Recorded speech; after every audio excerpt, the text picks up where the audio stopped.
This video is brought to you by Miniature Market.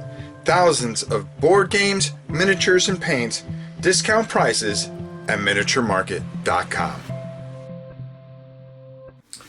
Hey everybody, it's your old pal Rob. Now, this is the time of the year when we've got 9,000 countdowns of the greatest games that we've ever played and things like that and so forth and so on. And, well,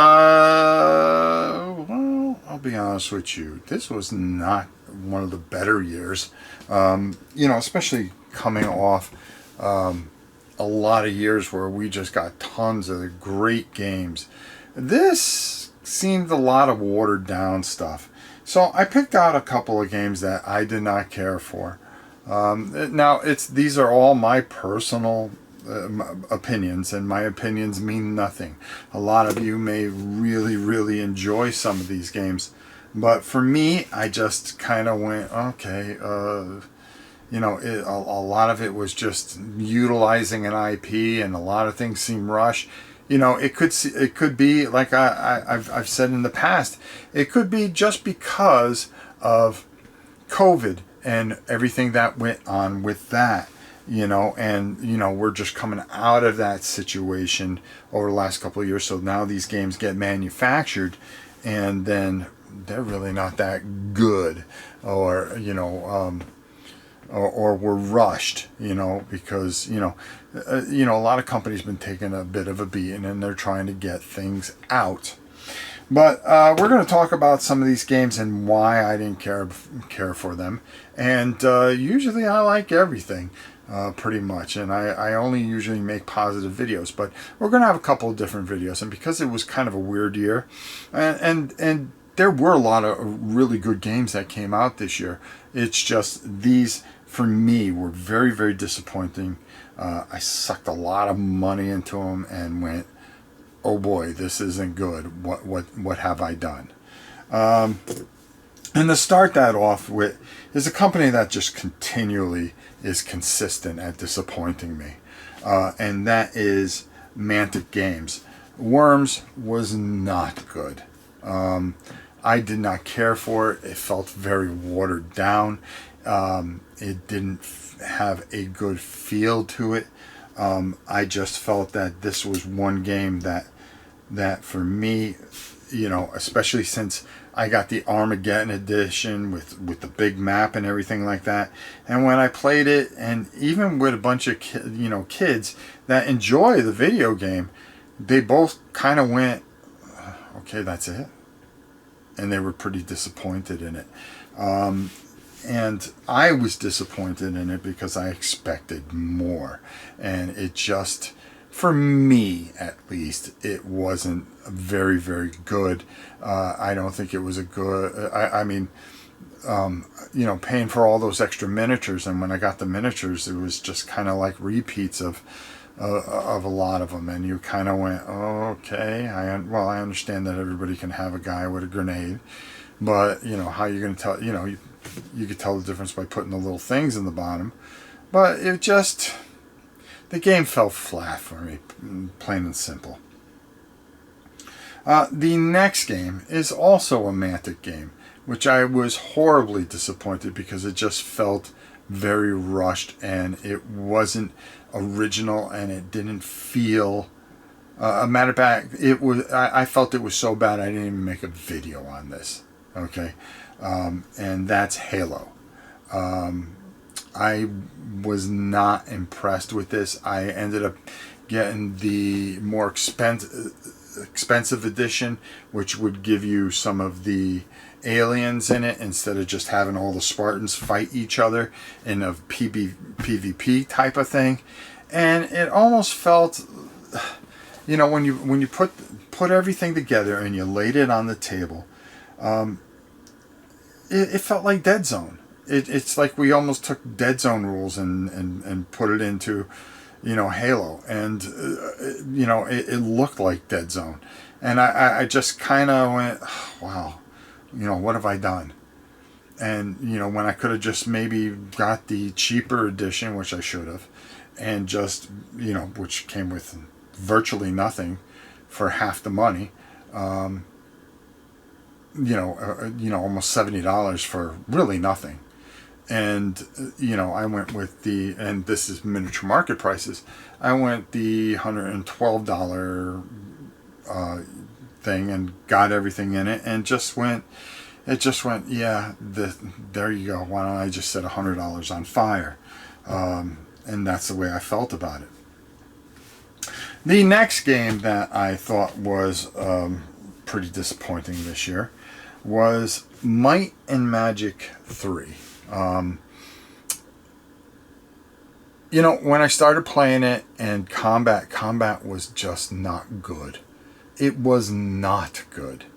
It was almost non-existent in some ways, and I was very, very disappointed. And when I'm thankful I only got the retail instead of going all out and trying to get a ridiculous Kickstarter, which was just full of overkill. Which Kickstarters, I think those type of things are starting to die out when you overkill something.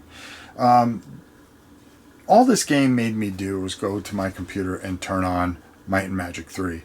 And then I realized, okay, don't take what you're playing here on the board game. And I think you have a real problem when you try to translate something over, particularly like with Worms or something like that. When you take a Might and Magic and you try to make it a board game, and it just doesn't succeed because it's easier just to turn on a computer and play the computer game. And sometimes it's, and I've had this conversation and made videos about it, that it's easier to take a board game and make it a video game because it takes away the setup. But when you take a video game and then put in setup, it kind of ruins exactly what you have as far as a video game is, as far as putting a board game, you rather play the video game. And it just missed the mark. And I think that comes to my next one, which wasn't as bad, but it became a thing where I'd rather play the video game than the board game, and that's Slay the Spire. I love Slay the Spire. I play that almost every single day, except for now I'm playing Dragon Quest 3 all the time.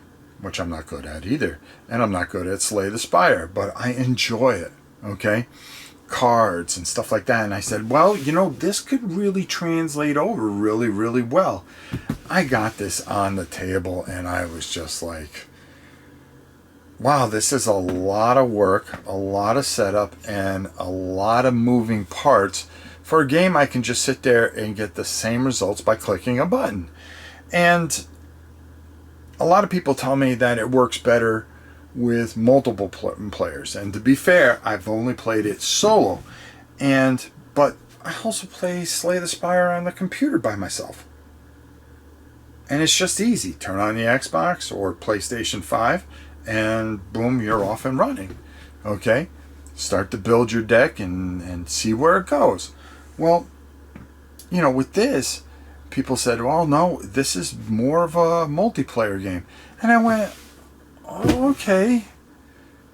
I got it because I love the game Slay the Spire, and I just don't think it worked. And a lot of people rave about it, but for me, it just didn't hit the mark. And I'm just, what does my opinion really mean? But I think my all-time disappointing game this year was none other than Pathfinder Arena. I'm going to be a little harsh here because usually I don't say these kind of things, but what a hunk of garbage.